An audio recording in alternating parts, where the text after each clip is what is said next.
भैया कितनी अच्छी बात है ना कि भाभी का मायका मार्केट में ही है। आपको अलग से अपनी जॉब से छुट्टी लेकर भाभी को मायके नहीं ले जाना पड़ेगा, बल्कि आप उन्हें मार्केट के बहाने उनके मायके भी घुमा सकते हैं। और अगर मुझे कुछ सामान मंगवाना हुआ तो मैं भाभी को कहकर उनसे सामान खरीद लिया करूंगी, और आप जब उन्हें लेने जाओगे तो मेरा सामान भी आ जाएगा। बेटा तू तो सारे ख्याली पुलाव अभी ही बना ले। अरे बहू को आने तो दे, अभी शादी में पूरे 1 हफ्ते बाकी है। माँ, 1 हफ्ते तो देखते देखते बीत जाएंगे। बीत तो जाएंगे वर्षा, लेकिन तेरे ख्याली पुलाव खत्म नहीं होंगे। क्यों, सही बोल रहा हूँ ना मैं? वैभव की बात सुनकर अब सभी लोग हंसने लगते हैं। ऐसे ही समय गुजरता है और देखते ही देखते 1 हफ्ता बीत जाता है। वैभव की शादी का दिन भी आ गया और इस तरह बहुत जल्दी वैभव और कीर्ति की शादी हो जाती है। कीर्ति अब वैभव के साथ दुल्हन के जोड़े में घर आती है और अब सभी लोगों ने कीर्ति का खूब आदर सत्कार किया। वर्षा, तेरी भाभी काफी थक गई होगी, जा अभी से इसको कमरे में ले जा। जी माँ, मैं भाभी को भी लेकर जाती हूँ। इस तरह वर्षा कीर्ति को उसके कमरे में ले जाती है। अब अगले दिन कीर्ति अपनी पहली रसोई की रस्म के लिए किचन में गई और खाना बनाने की तैयारी करने लगी। तभी कीर्ति ने देखा कि हलवा बनाने के लिए ना तो खोया है और ना ही रोटियों पर लगाने के लिए मक्खन।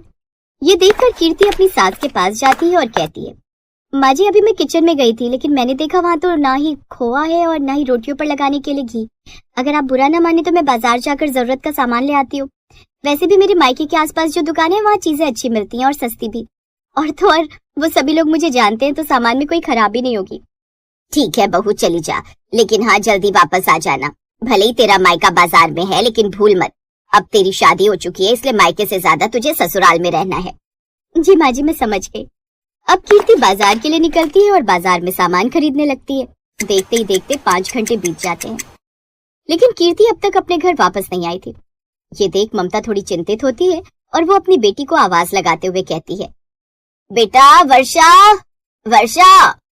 माँ की आवाज सुनकर वर्षा अब अपने कमरे से बाहर आती है और अपनी माँ से सवाल करती है, क्या हुआ माँ, आप मुझे आवाज लगा रही हो, सब ठीक तो है ना? बेटा तेरी भाभी को बाजार गए काफी देर हो चुकी है, जरा फोन लगाकर पता तो कर वो अब तक क्यों नहीं आई। जी माँ, मैं भी पता करती हूँ। इतना बोलकर वर्षा अब कीर्ति को फोन लगाती है। पहले कॉल करती है तो वो नहीं उठाती, पर जब दोबारा वर्षा अपनी भाभी को कॉल करती है तो कीर्ति उसकी कॉल रिसीव कर लेती है, जिस पर वर्षा बोलती है, भाभी कहाँ हो आप? माँ पूछ रही है कि काफी देर हो गई, आप अभी तक आई नहीं। आपने कहा था कि थोड़ी देर में घर आ रही हो, लेकिन आपको गए 5 घंटे हो चुके हैं। कब तक आओगी? यहाँ सभी भूखे हैं। वैसे भी आज आपकी पहली रसोई है और आप अपनी पहली रसोई छोड़कर कहाँ मार्केट चली गई? माफ करना वर्षा, मैं बाजार में सामान लेने आई थी तो सोचा कि अपनी माँ से मिल लूं, और जब मैं यहाँ पर आई तभी यहाँ पर मेरी सहेली मुझसे मिलने आ गई, इसलिए मैं लेट हो गई हूँ। मैं बस आधे घंटे में आती हूँ।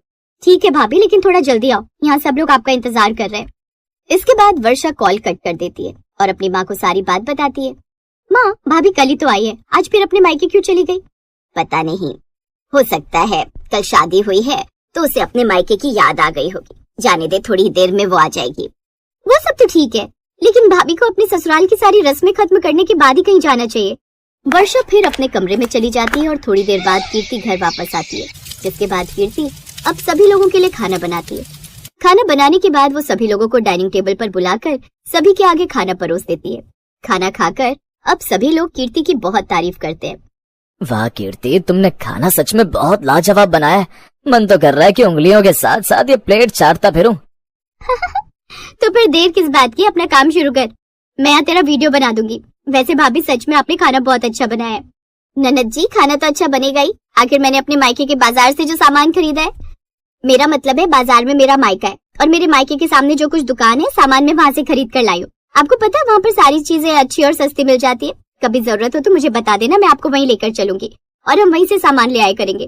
कीर्ति की बात सुनकर वर्षा और ममता एक दूसरे का मुंह देखती हैं, लेकिन वो कीर्ति को कुछ नहीं बोलते। खाना खाने के बाद ममता कीर्ति को नेक देती है। अब अगले दिन कीर्ति अपने कमरे में आराम कर रही थी, तभी ममता आई और बोली, बहू मेरी कुछ सहेलियां तुझसे मिलने आने वाली हैं, इसलिए तू अच्छी सी साड़ी पहनकर तैयार हो जा। जी माँ जी, मैं अभी तैयार हो जाती हूँ। बहू की बात सुनकर ममता वहाँ से चली जाती है, तो वहीं कीर्ति अपनी अलमारी खोलती है और अलमारी से वो अपनी लाल रंग की साड़ी निकालती है और उसे पहन लेती है। लेकिन तभी उसे ढूंढने पर पता चलता है कि वो तो लाल रंग की चूड़ियां लाना ही भूल गई। अब क्या था?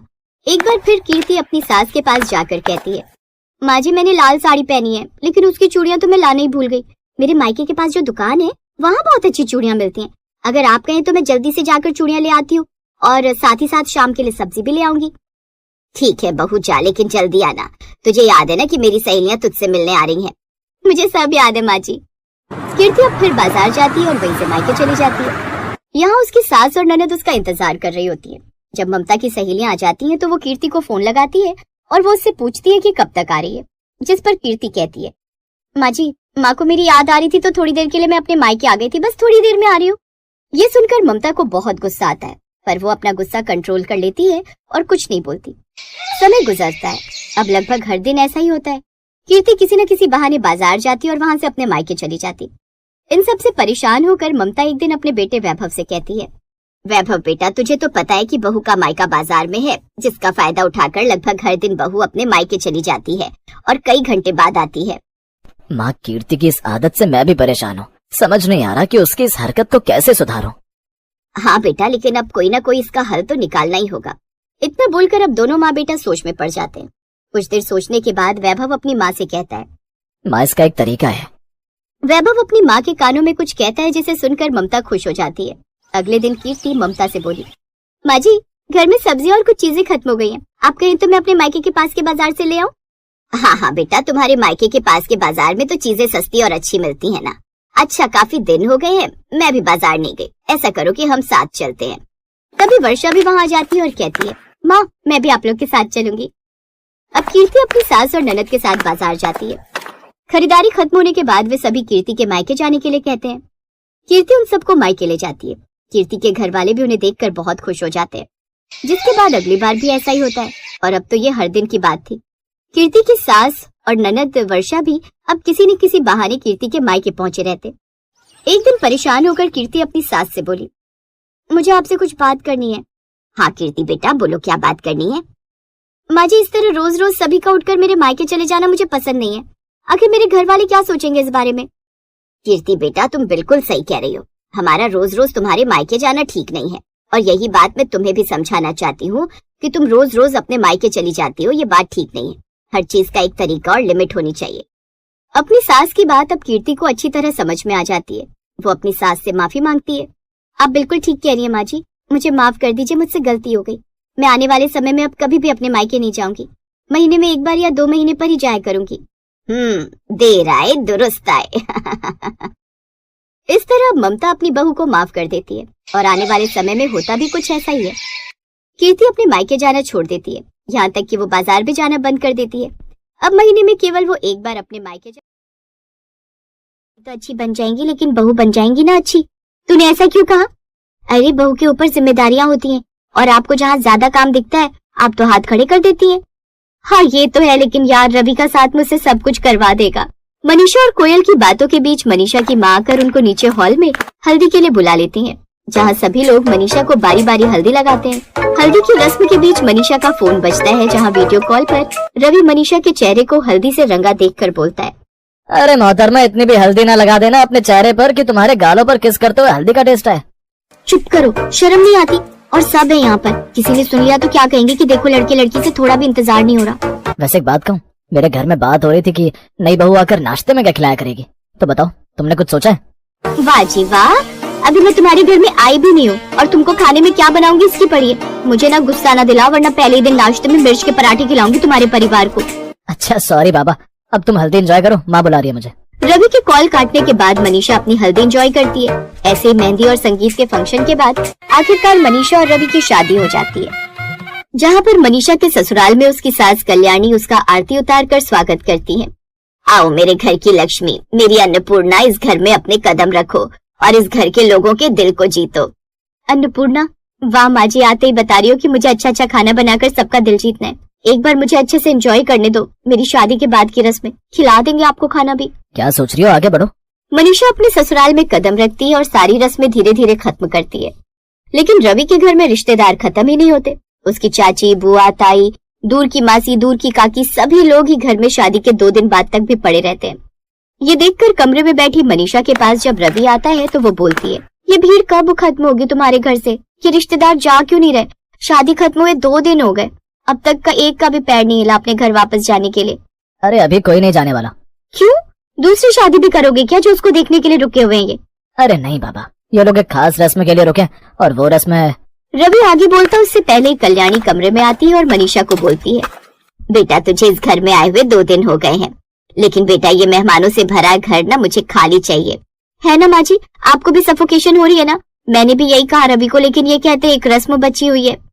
सही कहा इसने, वो रस्म है कि सभी बहू के हाथ के बने नाश्ते को करके ही घर से जाएंगे। क्या नाश्ता? अरे माँ जी, वो तो मीठा बनाने की रस्म होती है ना, नाश्ता बनाने की थोड़ी। बेटा वो टीवी में होती है। आजकल लोग खाना वाना खाकर जाना चाहते हैं, लेकिन मैंने इनको नाश्ते में मना लिया। कहीं रात का खाना होता ना तो तेरी बैंड बच जाती। और हमारे घर में रस्म है कि बहू ही बनाती है खाना, इसीलिए माफ करना, हम तुम्हारी चाहकर भी मदद नहीं कर पाएंगे, वरना गांव से आई नानी दादी माँ को और मुझे सुना सुना कर पागल कर देंगे। पर कुछ नहीं बहू, देख अगर तू आज नाश्ता बना देगी तो ये लोग दोपहर तक चले जाएंगे, वरना जब तक इनको तेरे हाथों का नाश्ता नहीं मिलेगा तब तक ये यहीं रहेंगे, और इससे खर्चा तो बढ़ेगा ही, हमारी तुम्हारी प्राइवेसी भी खराब होगी। कल्याणी तो इतना बोलकर चली जाती है, लेकिन बेचारी मनीषा के चेहरे पर 12 बज जाते हैं। अब वो घूंघट में रसोई में आती है और वहां आकर अपना घूंघट हटाकर गुस्से में बोलती है, बताओ, लोग नई बहू को सर आंखों पर बिठा कर रखते हैं और यहाँ मुझे किचन में बिठा दिया लाकर। सही कहा था कोयल ने, अच्छी बहू बनना शायद मेरे बस की बात नहीं, क्योंकि मेरा मन तो कर रहा है कि भाग जाऊं यहाँ से। मनीषा बेचारी सोच में पड़ी होती है कि इतने लोगों के लिए ऐसा क्या बनाए जो आसान भी हो और वो अकेले बना सके। इतने में उसकी बहन कोयल का कॉल आता है। कोयल, कैसी है तू? यार मैं नहीं बन सकती ये बहू, तूने सही कहा था, देखना मुझे किचन में फेंक दिया 2 दिन के अंदर। अरे मेरी छुई मुई दीदी, देखो मैंने कहा था कि शादी एक ड्रीम जरूर होता है, लेकिन इसकी रियलिटी शादी के बाद पता लगती है। यार मुझे सभी रिश्तेदारों के लिए नाश्ता बनाना है, इतने सारे लोग हैं, आज तो लगता है मैं नाश्ता भी इनको डिनर के टाइम पर करवाऊंगी। इतना सारा खाना जल्दी तो नहीं बनेगा मुझसे। अरे पागल दीदी, तो इतना सारा बनाना क्यों है? कुछ ऐसा बना जो टेस्टी भी होगा और जल्दी भी बनेगा। जल्दी क्या बनेगा यार, भंडारा थोड़ी है छोले पूरी का। एग्जैक्टली, छोले पूरी। इतने लोगों के लिए यही नाश्ता परफेक्ट है, ज्यादा सोचने की मेहनत भी नहीं और जल्दी भी बन जाएगा। कोयल की बात में दम था। मनीषा जल्दी से उसका कॉल काटती है और लग जाती है नाश्ते की तैयारियों में। एक तरफ वो 2 कुकर में छोले चढ़ाती है और दूसरी तरफ उनके पकने तक बहुत सारा पूरी का आटा गूंथ लेती है। तो वहीं रसोई में ताका झाकी कर रहे कल्याणी और उसके रिश्तेदारों में उसकी दूर की एक बुआ सास रसोई में काम करती हुई मनीषा को देखकर कल्याणी से बोलती है, अरे कल्याणी, तेरी बहू आखिर क्या बनाने वाली है नाश्ते में? देख मानते हैं हम नाश्ते के लिए रुके हैं, लेकिन कहीं तेरी मॉडर्न बहू ने आजकल की लड़कियों की तरह नाश्ते में सलाद बनाकर दे दिया और कहा कि हम नाश्ते में यही खाते हैं, तो हमें क्या करना है, खाना है या नहीं? अरे बुआ जी, वैसे मुझे भी नहीं पता कि वो क्या बनाने वाली है, लेकिन सलाद तो नहीं होगा। देखो ना, कुकर में कुछ चढ़ाया है, सलाद को पकाना थोड़ी होता है। औरतों के झुंड में घुसा हुआ रवि भी उस बीच अपनी राय देते हुए बोलता है, वैसे आजकल बॉईल करके भी सलाद खाया जाता है, क्या पता वही हो, लेकिन जो भी हो आप लोग प्लीज मेरी बीवी को कुछ सुनाना नहीं, बेचारी पहली बार इतने सारे लोगों का खाना बना रही है। हाँ, जोरू के गुलाम, वो घास भी खिलाएगी ना तो वो शेफ हरपाल की तरह कहेंगे, जुबान की हो गई बल्ले बल्ले, ठीक है। कुछ ही देर में वो इतना सारा छोला पूरी का नाश्ता बना लेती है और सभी को खाने के टेबल पर आने को कहती है। घर में इतने रिश्तेदार थे कि एक टेबल पर कोई नहीं आ पाता, इसलिए रवि जुगाड़ करता है और हॉल में चटाई बिछा देता है, जिसके बाद सभी नीचे बैठते हैं। हमें लगा कि कोई घास फूस वाला खाना होगा। खैर, अब ये छोले पूरी का नाश्ता तो तूने बना दिया, लेकिन अब खाकर देखते हैं कैसा बना है। सभी लोग छोले पूरी का नाश्ता करते हैं, जो सच में बहुत टेस्टी बना होता है। सभी रिश्तेदार मनीषा की तारीफ करते हैं और बुआ सास भी खाना खाने के बाद एक हार का बॉक्स लेकर मनीषा के पास आती है।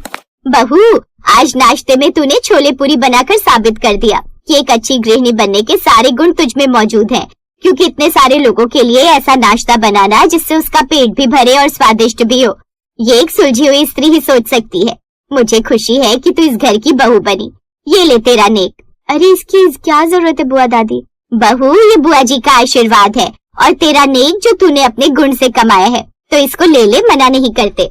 मनीषा नेक लेकर बुआ दादी के पैर छूकर आशीर्वाद लेती है और उसके बाद दोपहर तक सारे रिश्तेदार अपने अपने घर के लिए निकल जाते हैं और सभी नई बहू के छोले पूरी के नाश्ते की तारीफ हर जगह करते हैं।